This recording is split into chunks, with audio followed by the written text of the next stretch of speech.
माझा शेतकरी देखील आला पाहिजे, त्याच्यामध्ये माझी महिला आली पाहिजे, त्याच्यामध्ये माझा बांधव पण आला पाहिजे, तरुण तरुणी पण आली पाहिजे।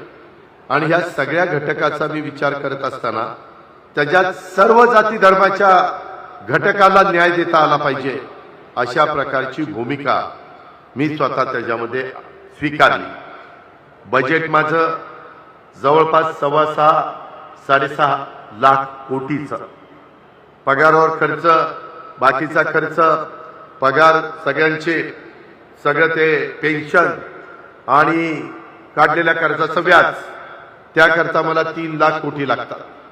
बाकीचे पैसे विकासावर द्यावे लागतात।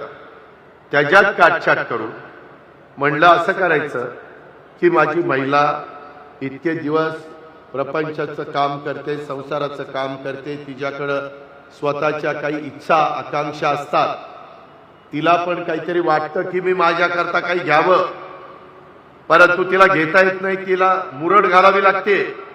का तर ती मुलाबाळांचं बघते, नवऱ्याचं बघते, त्यांचं आधी भागवते। आम्ही सगळे बघतोय ना, खुरपणीला जाणाऱ्या महिलेची काय अवस्था आहे, काच गोळा करणारी, कचरा गोळा करणारी, झाडू पोछा करणारी, धुणं भांडी करणारी, काबाड कष्ट करणारी महिलेची काय अवस्था आहे।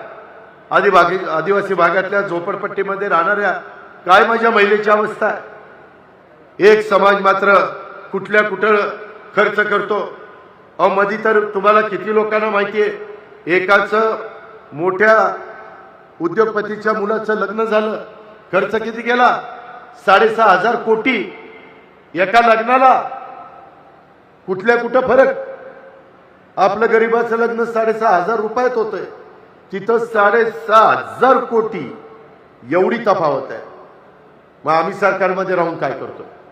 म्हणून ह्या महिलांना सबल करण्याच्या करता, सक्षम करण्याच्या करता, त्यांनाही काही अधिकार आला पाहिजे, त्याकरता 2.5 लाखाच्या आतमध्ये उत्पन्न असणाऱ्या महिलांचा त्याच्यात प्रवेश घेतला, फॉर्म भरून घेतले।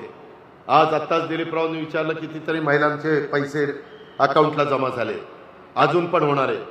आमचा अंदाज आहे कमीत कमी 2 कोटी आणि जास्तीत जास्त 2.5 कोटी गोरगरीब घरातल्या महिला, त्याच्यात मुस्लिम असतील, आदिवासी असतील, मागासवर्गीय असतील, ओबीसी असतील, बहुजन समाजाचे असतील, भटक्या